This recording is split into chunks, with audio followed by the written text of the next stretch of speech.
ঈদ মুবারক, ঈদ মুবারক, ঈদ মুবারক। ঈদ মানে খুশি, ঈদ মানে আনন্দ, ঈদ মানে উদযাপন, ঈদ মানে বছর ঘুরে ফিরে আসা, ধনী গরিব ভেদাভেদহীন এক মুহূর্ত।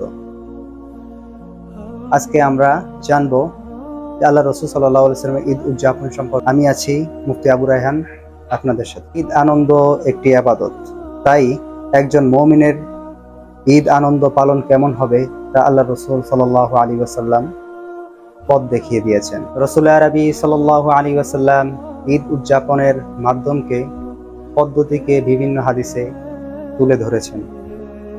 ঈদ উদযাপনের প্রথম যে মাধ্যম আল্লাহ রসুল সাল্লাল্লাহু আলাইহি ওয়াসাল্লাম দেখিয়ে দিয়েছেন সেটি হলো আনন্দ প্রকাশ।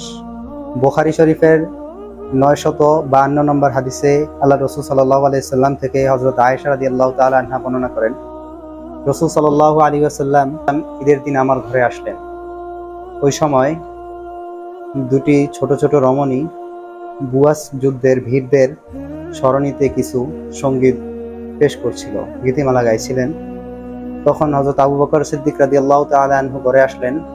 সে বললেন, একই ধমকাতে লাগলেন এবং বললেন, রাসূল সাল্লাল্লাহু আলাইহি ওয়াসাল্লামের ঘরে শয়তানের বাসী। তখন আল্লাহ রাসূল সাল্লাল্লাহু আলাইহি ওয়াসাল্লাম বললেন যে তাদেরকে গাইতে দাও। হে আবু বকর, প্রত্যেক জাতির ঈদ আছে, আমাদের ঈদ হলো ঈদুল আজহা ও ঈদুল ফিতর।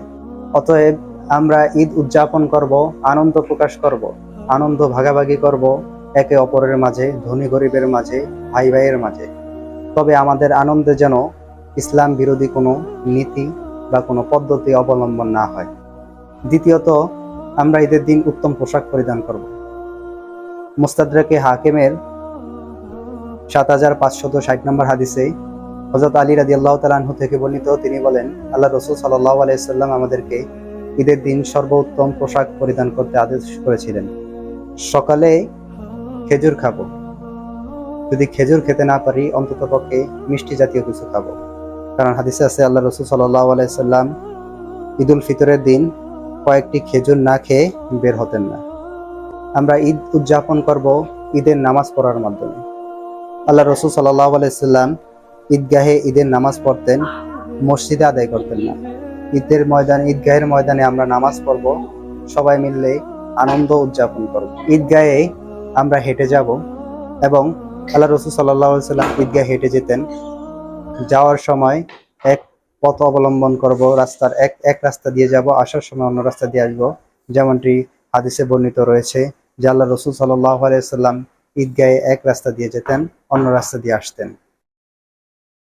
ঈদ উদযাপনের অনেক পদ্ধতি আল্লাহ রাসূল সাল্লাল্লাহু আলাইহি ওয়াসাল্লাম বর্ণনা করে দিয়েছেন। তার মধ্যে থেকে কয়েকটি মাত্র আমি বর্ণনা করেছি, যেগুলোকে ফিকহের কিতাবে ফতোয়া আলমগীরি, ফতোয়া শামি, অন্যান্য ফতোয়ার কিতাবে মুস্তাহাব, সুন্নাত এই সমস্ত অধ্যায়ে, ঈদের অধ্যায়ে উল্লেখ করেছেন। আমরা ঈদ উদযাপনের কোনো কমতি করব না, ঈদের আনন্দ ভাগাভাগি করে নিব একে অপরের ভিতর।